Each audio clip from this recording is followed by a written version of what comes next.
এই গ্রামে ছোট থেকে বড় সবাই পর্দা পরতো। যদি কোনো মেয়ে পর্দা না পরতো তাহলে এই গ্রামের নিয়ম অনুযায়ী তাকে শাস্তি দিত। আর আজকে এই গ্রামের একটা মেয়ের বিয়ে হচ্ছিল, যার কারণে গ্রামের মানুষ সব খুশি ছিল আর সবাই সবার কাছে ব্যস্ত ছিল।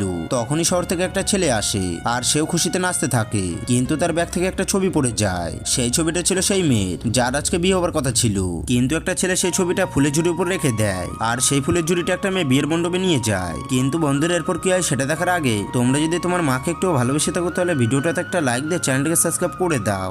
এরপর ছেলেপক্ষের লোক ছবিটা দেখে অনেক রেগে যায়, কারণ এই গ্রামের নিয়ম অনুযায়ী মেয়েটা শুধু তার স্বামীকে চেহারা দেখাতে পারবে, যার জন্য তারা বিয়েটা ভেঙে দেয়। তখন মেয়েটা বলে এটা আমার ছবি না, কিন্তু তার কথা গ্রামের কেউ বিশ্বাস করে না এবং তাকে অনেক গালাগালি করতে থাকে।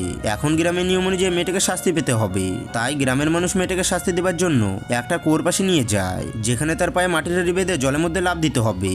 যদি সে সেখান থেকে বেঁচে ফিরে আসতে পারে তাহলে তাকে আবারও পুনরায় বিয়ে দেবে। এরপর মেয়েটা সে কুয়োর মধ্যে নামতে থাকে।